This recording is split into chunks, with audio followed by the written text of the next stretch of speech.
ये मैं रकम नहीं दे सकूंगा। आप होते कौन है मुझे मेरे काम से रोकने वाले चचा? हमने तो आज तक कभी कोई एतराज नहीं किया कि कश्यप यूनिवर्सिटी ना जाए। हमने तो आज तक कोई एतराज नहीं किया कि ये डॉक्टर ना बने। हालांकि यूनिवर्सिटी जाकर जो कुछ ये हरकतें कर रही थी वो तो हम सब ने देख रखी है। आपको कोई हक नहीं है मुझे मेरे काम से रोकने का। एक बात याद रखिएगा चचा जान, मैंने ना आज तक आपकी बहुत इज्जत की है, मगर अगर आप अब अपनी बेटी की बातों में आकर ये सब हरकतें करेंगे ना तो बहुत माजरत के साथ मुझसे आप कोई मुरम्मत की उम्मीद मत रखिएगा। अगर मेरा क्लिनिक नहीं खुला ना तो आपकी बेटी भी कभी डॉक्टर नहीं बन सकेगी, बल्कि अब से ये यूनिवर्सिटी भी नहीं जाएगी। ये क्या कह रही हो शमीम, तुम होश में तो हो? मैं बिल्कुल होश में हूँ, बल्कि अब जरूरत आप दोनों बाप बेटी के होश ठिकाने लगाने की है। भाई कैसी बातें कर रही हो तुम? अंदाज देखा तुमने बात करने का? मेरे अंदाज को छोड़े, आप अपनी बेटी की हरकतों पर जरा नजर रखें। जब से इस घर में आई है हमारे घर का चैन सुकून बर्बाद हो गया है। अरे पता नहीं किस तरह की आपने इसकी तरबियत की है, ना इसे किसी छोटे का लिहाज है ना बड़े का। हर मामले में ये टांग अड़ाती है। खबरदार जो कश्यप को बीच में लाई तुम। क्यों ना लाऊं इसे बीच में? वैसे बिल्कुल बीच में लाऊंगी, क्योंकि सब कुछ इसकी वजह से हो रहा है। इसने आपको पट्टी पढ़ाई जो रातों रात आपका फैसला तब्दील हो गया, वरना कल तक तो आप अब्बा जी को पैसों की ऑफर कर रहे थे। शमीम शमीम खुदा के लिए चुप हो जाओ। मैं बिल्कुल चुप नहीं होंगी अब्बा जी, बिल्कुल चुप नहीं होंगी। बहुत फायदा उठा लिया इन बाप बेटी ने हमारी खामोशी का। एक बात याद रखिएगा चाचा जान, अगर मेरा क्लिनिक खोलने का ख्वाब पूरा नहीं हुआ तो आपकी बेटी का भी डॉक्टर बनने का ख्वाब कभी पूरा नहीं होगा। भाई साहब क्या हो गया इसे? कैसी बातें करके गई है ये? मुनव्वर, मैंने तुम्हें बताया तो था ना कि जब से इसकी नौकरी छूटी है ये जहनी दबाव का शिकार हो गई है। इसीलिए मैं इसे क्लिनिक सेट करके देना चाह रहा हूँ ताकि ये किसी काम में मसरूफ हो जाए और इसका जहन इधर उधर की बातों में न जाए और ये छोटी छोटी बातों में उलझना छोड़ दे। भाई मसरूफ रहने के हजार रास्ते हैं भाई साहब, लेकिन इसका ये मतलब नहीं कि गैर कानूनी तरीका इख्तियार किया जाए। मैं इसकी भलाई सोच रहा हूं, इसकी परेशानियां दूर करना चाहता हूं, लेकिन ये मेरी नीयत पे शक कर रही है। मुझे और मेरी बेटी को बुरा भला कह दिया उसने आपके सामने। भाई साहब बहुत अफसोस हुआ मुझे भाई साहब, बहुत ज्यादा।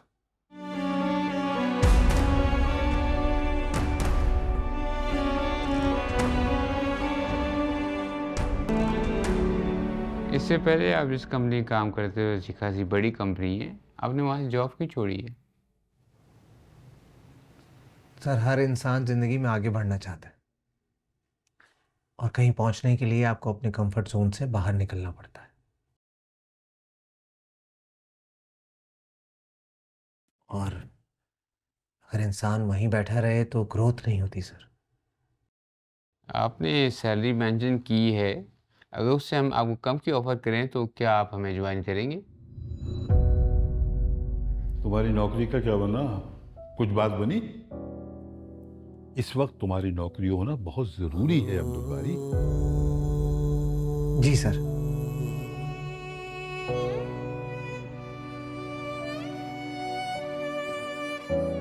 वजह जान सकता हूँ मैं? सर, अगर मैं ये कंपनी ज्वाइन करूंगा तो मुझे बहुत कुछ सीखने को मिलेगा। ग्रोथ के चांसेस भी हैं और मेरा मानना है सर कि इंसान पैसा कमा लेता है, लेकिन मेरी नज़र में एक्सपीरियंस ज़्यादा मैटर करता है। वेल, कुछ कैंडिडेट्स की इंटरव्यू बाकी हैं। अगर हम आपको शॉर्ट लिस्ट कर लेते हैं तो we will call you back. Nice meeting you. Same here sir. You may thank you sir. रखा अच्छा इसे हायर करो। जी सर। मुझे तो पहले ही पता था, खूब अंदाजा था मुझे। आज नहीं तो कल ये होना ही था।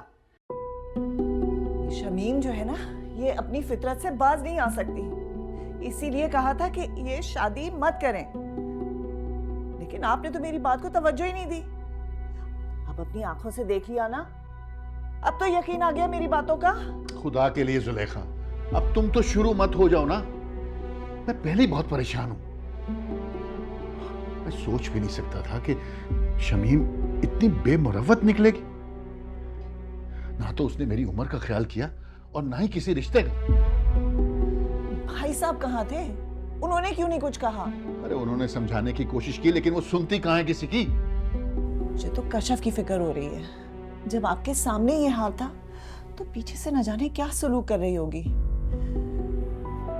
मेरी लाइक बेटी को आपने कहाँ फंसा दिया मुनव्वर? वो अपनी पढ़ाई पे तवज्जो देगी या इन झमेलों से निपटेगी? ये सब कुछ होने के बाद वो उसको चैन से जीने नहीं देगी।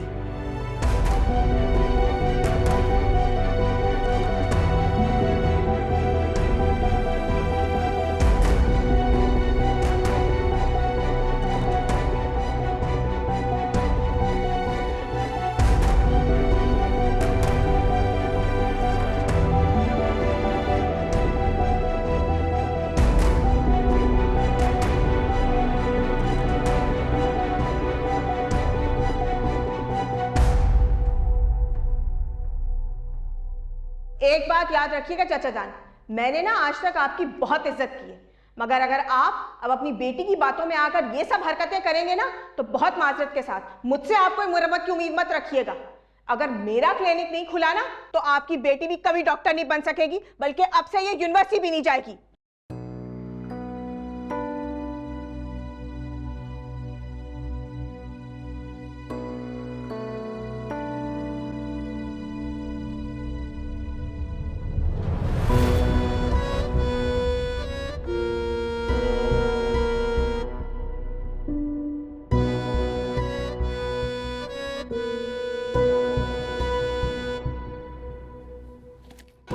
ये क्या बदतमीजी है भाई? अरे अभी मैंने बदतमीजी शुरू कहाँ की है? तुमने ना मेरा असली चेहरा भी देखा नहीं है। जो देख चुकी हूँ वही काफी है, दूसरा देखने की तमन्ना नहीं है मुझे। क्या समझती हो तुम अपने आप को? है क्या समझती हो कि तुम्हारा जो जी में आएगा तुम करती चली जाओगी और कोई तुम्हें मना नहीं करेगा, कोई रोकने टोकने वाला नहीं होगा? मैं उसी दिन समझ गई थी जब तुम अपने अब्बा के घर रात रुकने चली गई थी। मेरा उसी वक्त माथा ठनक गया था कि अब कोई ना कोई गड़बड़ होगी और मेरा शक बिल्कुल सच साबित हुआ। तुमने चच्चा के कान भरे हैं ना, जब भी उन्होंने पैसे देने से मुझे इनकार कर दिया है, वरना कल तक तो उन्हें कोई एतराज नहीं था इस बात पर। बिल्कुल ठीक कह रही हैं आप। मैंने ही अबू को मना किया था कि वो आपको पैसे ना दें, क्योंकि मैं नहीं चाहती कि आप उनके पैसों का सहारा लेके लोगों की मासूम जिंदगियों के साथ खेलें। ये क्या हो रहा है? अब्बा जी आप देख रहे हैं, सुन रहे हैं इसकी बातें? मैंने आपसे कहा था ना कि चाचा जान के इनकार के पीछे कोई ना कोई कहानी जरूर है, ये उनका अपना फैसला नहीं है। बात सामने आ गई, उन्होंने तो आपकी हर बात हमेशा बिना चूचना तस्लीम किए, फिर अब वो कैसे इनकार कर सकते हैं? ये इसने उनके कान इतने भरे, उन्हें खूब हमारे खिलाफ भड़काया। मैंने नहीं भड़काया अब्बू को, सिर्फ इतना समझाया कि जो आप करना चाह रही हैं वो कितना गलत है। और अगर अब्बू ने मेरी बात मान भी ली है तो इसमें क्या बुराई है शमीम बाजी? ताया अब्बू भी तो आपकी हर बात मानते हैं, आपकी हाँ में लाते हैं, तो क्या हम ये कहना शुरू कर दें कि आप उन्हें हमारे खिलाफ भड़काती हैं? कशफ, तमीज से बात करो, बड़ी है तुमसे। अब्बू भी तो इनसे बड़े हैं, इन्होंने तो इससे भी ज्यादा बदतमीजी की अब्बू के साथ। खबरदार, जब तुम्हारे मुंह से एक लफ्ज निकला तुम्हारा तो मैं मुंह तोड़ दूंगी। शमीम, तुम जाओ यहाँ से। मगर अब्बा जी, मैंने कहा ना जाओ यहाँ से, और अभी एक लफ्ज मुंह से मत निकालना, ठीक है ना? जाओ।